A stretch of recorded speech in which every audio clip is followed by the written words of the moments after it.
my 3 audience members that's going to listen to my speech.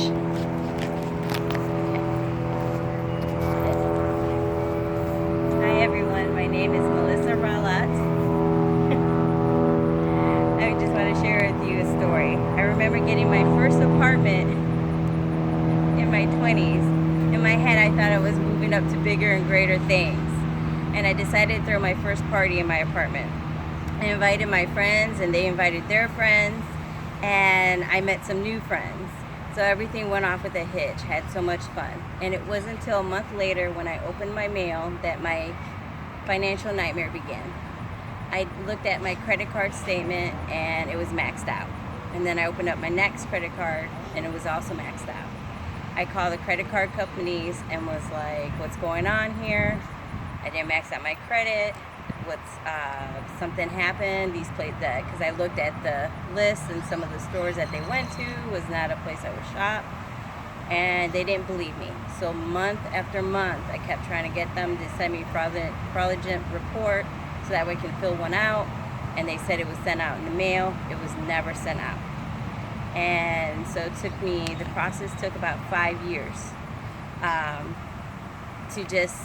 to deal with the ramifications, because they didn't believe me and identity theft was just starting. It was brand new. So this happened to me and it can happen to you.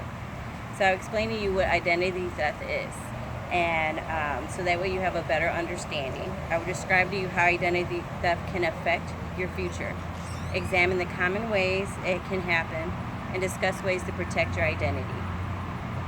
Identity theft is when someone steals your personal information and fraudulently uses it for their personal gain.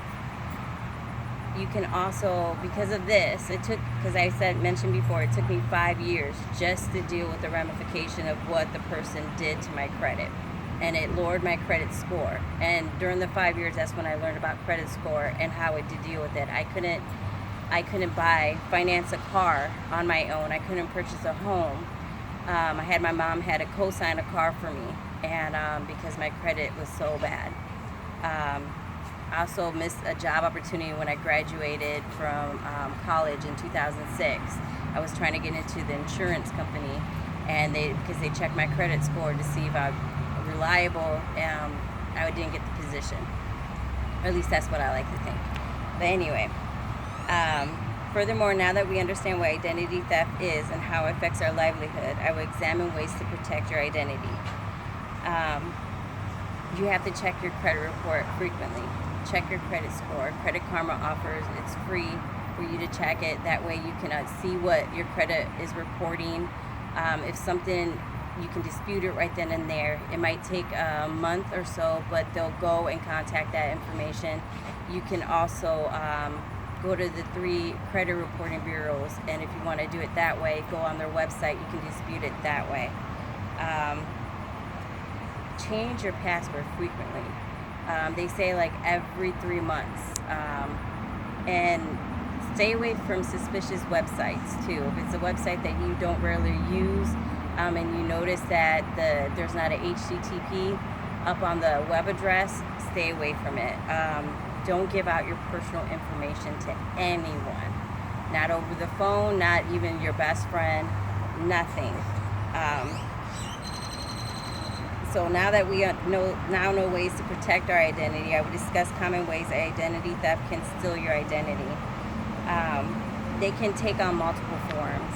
Robert Cecilio, an identity theft expert at Hotspot Shields, said they can take like new accounts where they take your information and to create new accounts without your acknowledgement. You know, they can buy a car in your name. All of a sudden you're receiving a bill for a car you don't drive or don't own.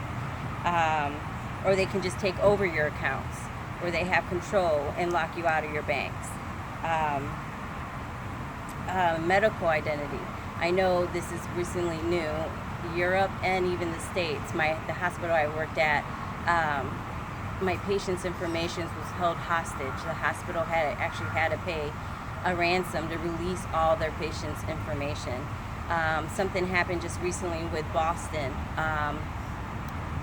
It goes really deeper than that, but like the whole small city, all their information was stolen, and they had to pay, I forgot what it's called, those bitcoins to release their information, and that was the ransom.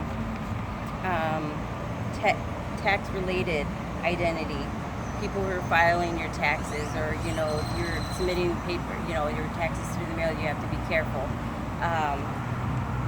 And children, identity theft is this when people get your children information, and then they'll create accounts underneath your child's name, and then all of a sudden, before you realize that your child is in debt, and they don't even realize that they're like about 6 or 9, and they're in like $20,000 in debt. All right, so this happened to me, and it can happen to you. Thank you for listening.